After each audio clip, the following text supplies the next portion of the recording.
Hey guys, so today I'm going to be doing a spoiler-free review of Rebecca by Daphne du Maurier. This was the Classics Clique book of the month. Classics Clique is my classics Goodreads book club. If you want to join it, it will be linked down below. We're probably going to do a poll very soon for which book we're going to read in May, so make sure you go make your suggestions on the discussion forum if you want to do that. But this was the pick for April. I did a reading vlog, so if you want to see my reactions from when I was reading this book, that will be linked down below as well. Basically, this book is about a woman who is kind of from a lower social class. She doesn't have a lot of money or anything like that, but she meets a very wealthy man while she's in Monte Carlo and ends up marrying him. His name is Mr. De Winter, and this woman becomes his wife. His previous wife had passed away, and his previous wife's name was Rebecca, hence the title of the book. So she goes back to England with this man and lives on his giant estate. He has a lot of staff and things like that, and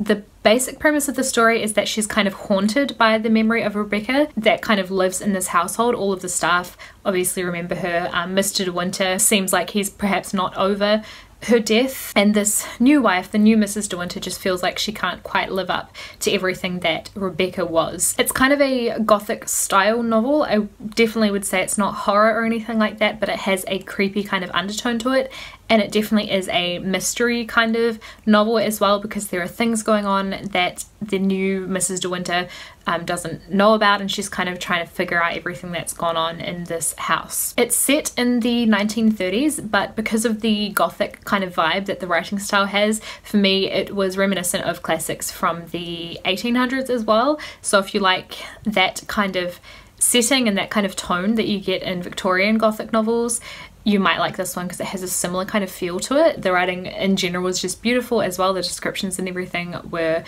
really amazing. I mentioned this in my reading vlog, but there are kind of little moments where the main character is imagining things, whether she's imagining like a worst case scenario of something that's going to happen, or if she's fantasizing about something that might happen in the future. So it's kind of like good and bad little imaginings that she has. It kind of goes into them in quite a lot of detail, like as if she's kind of daydreaming, and I really liked those parts. I thought it gave you a really interesting insight into her character. I loved the setting of this book. It's set in an English estate. The property is called Manderley, and it's very grand. The house is really huge and has different wings. There's gardens and things like that as well, and there's also a beach, and I just loved that setting because that's like my dream fantasy setting of somewhere I would like to live, like those giant English estates. That's my ultimate setting, so I really loved where this was set. The time period I quite liked as well.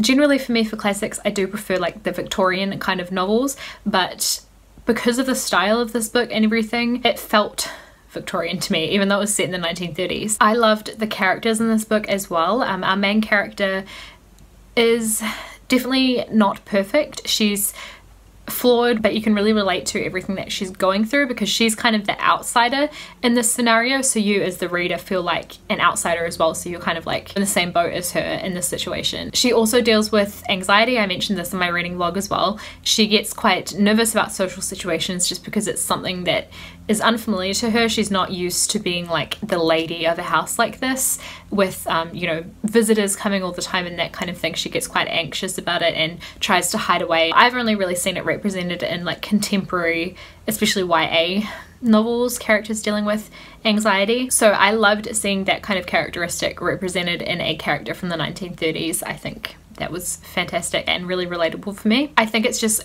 interesting in that setting because those type of time periods, like from the 1930s and before that, often social situations that go on in those types of novels are very formal and everyone kind of knows exactly what they're meant to do. There's a lot of like social formalities that go on, and it's just cool to see someone who doesn't quite know how to deal with that. I found her character irritating at times because she is so unsure of herself and she feels so inadequate that she's quite spineless and she doesn't really know how to stand up for herself or anything. But I think there is a great deal of character development throughout the novel, and I think it is realistic to the situation that she's put in. She just doesn't know how to handle like this role that she's kind of been given. Maxim De Winter, her husband, I found him really interesting. He was very mysterious. Rebecca as a character, even though she is like dead in this novel before it even begins, she is kind of a character within herself as well, because she's represented by like all the staff that remain at the house, and just the memory of her is so strong that you feel like she's a character herself as well, which is kind of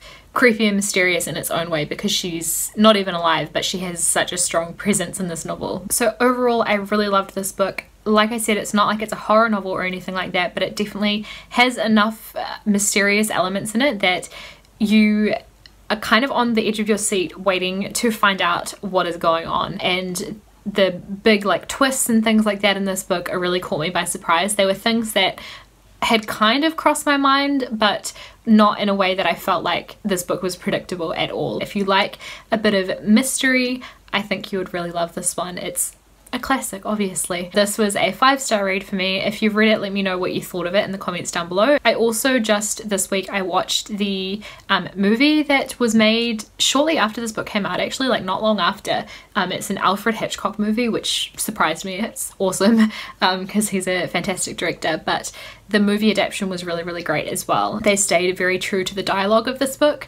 There were elements of it that they toned down a little bit, but I still recommend the movie as well, but I would recommend reading the book first because the book is better. But I just think the adaptation is worth mentioning because I think they did a really good job with it. I can't wait to read more Daphne du Maurier. This is the first book of hers that I've read and I loved it. So if you've read more of her books, let me know what your favorite was in the comments down below. Make sure you check out the Classics Click on Goodreads. So thank you guys for watching this, and I'll see you with another video in a couple days. Bye.